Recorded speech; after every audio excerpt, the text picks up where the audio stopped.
আমরা হাসিনাকে পরাজিত করেছি, হাসিনা পালিয়ে যেতে বাধ্য হয়েছেন, কিন্তু আমাদের সব কিছু শেষ করে দিয়েছে।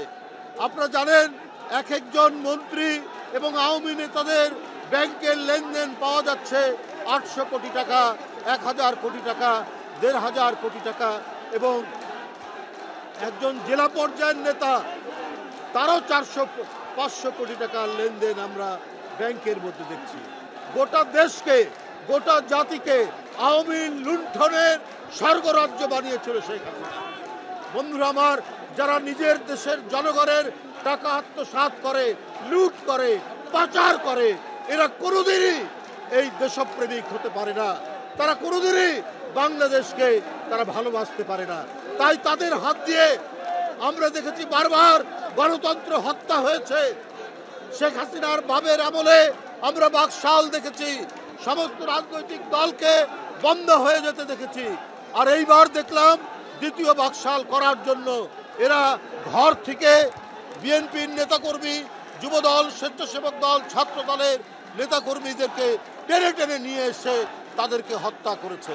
এই নারায়ণগঞ্জে শাওন সহ অনেকেই যারা বিএনপির কর্মসূচি করেছে, গণতন্ত্রের কর্মসূচি করেছে, তাদেরকে হত্যা করেছে শেখ হাসিনার সাজানো আইন শৃঙ্খলা বাহিনীকে দিয়ে।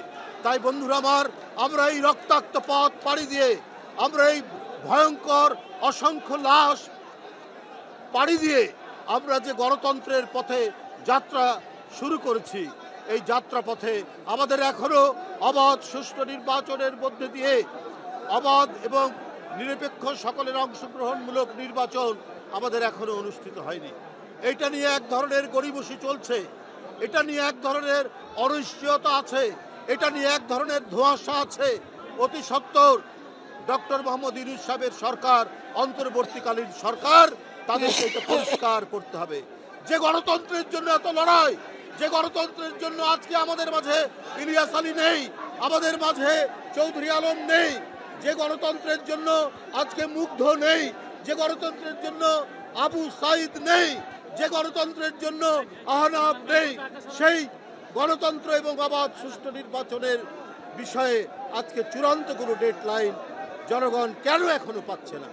বন্ধুরা আমার, আজকে এই সমাজ এবং শান্তি স্থিতি আনতে হলে আমাদেরকে অতি দ্রুত রাজনৈতিক দল তারা যাতে জনগণের ভোট নিয়ে ক্ষমতায় আসতে পারে, সেই অবাধ সুষ্ঠু নির্বাচন নিশ্চিত করতে হবে।